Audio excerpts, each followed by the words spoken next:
Hello, my name is Caitlin Zevchek, and this is my very first mini program that I created using the website Scratch. The purpose of this particular project that I created was to help teach young students, probably I would say high school students, on some various different programming concepts that they can use in their own projects. So this is a very elementary, basic game that is a great start for students to work on some programming skills. I did this for one of my courses that I am taking for my instructional technology degree from Kent State University. So this presentation I will talk about what this game is, how I created it, and which programming concepts I applied to it.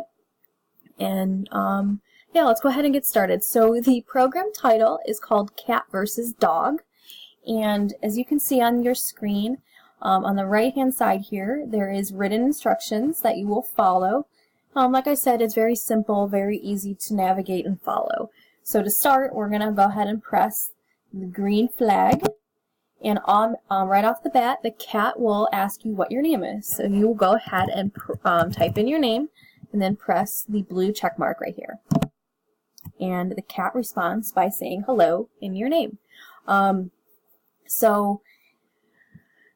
move the cat, we are going to press the space bar. And as you can hear, there is a little sound that comes with pressing it. To move the dog, you are going to use the right arrow key, and the dog has a different sound than the cat. So let's go ahead and reset them, because the purpose of the game is to see which animal is going to get to the other side of the pool first, which is this red line right here.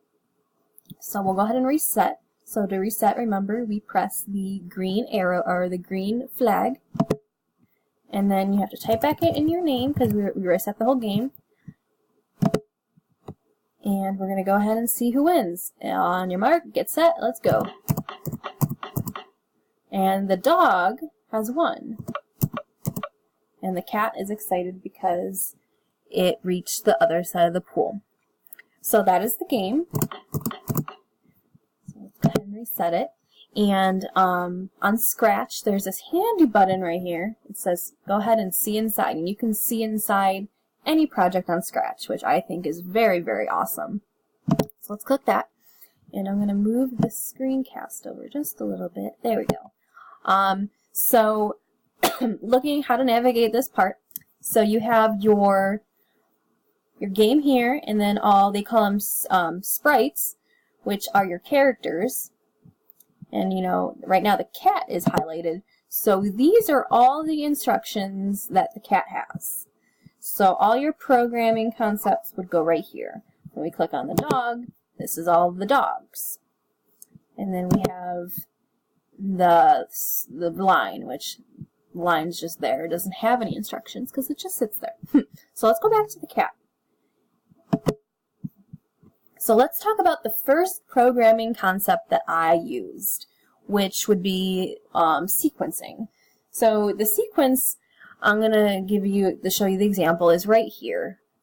So the sequence is a group of instructions. So I'm telling it when the space bar is pressed, it's going to move a certain amount of steps. If the cat is touching Sprite 2, which is, remember, the line, then the cat will say, I did it.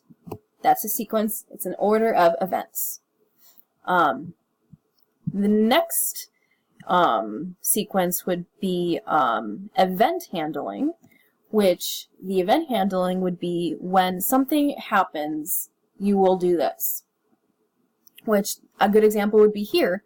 When the flag is clicked, you will go to these coordinates, which is right here. Also, another good one would be the music event handling. When the spacebar key is pressed, it will play the drum, the sound, right here. So there is my second concept that I used. The third concept that I used would be keyboard input, which right here, when we click the green flag, the cat's going to ask me, what is my name? And it will wait until it gets the answer, and it will say hello and then the answer. So that would be keyboard input.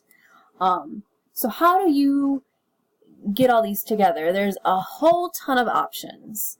They break them down by category. So, you know, you have your motion, how the sprites move. You also have looks right here, which is basically you have your what they say.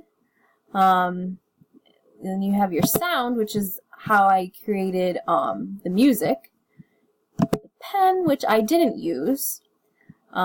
Data, which I didn't use. Events, I use this one a lot for the event handling. When something happens, you will do this.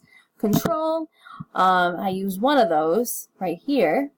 You know, you have your repeats and, you know, repeat until a certain point.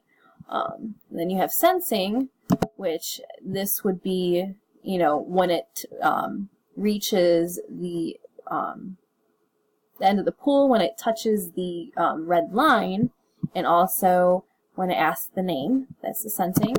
I did not use any operators, and I did not use any more blocks.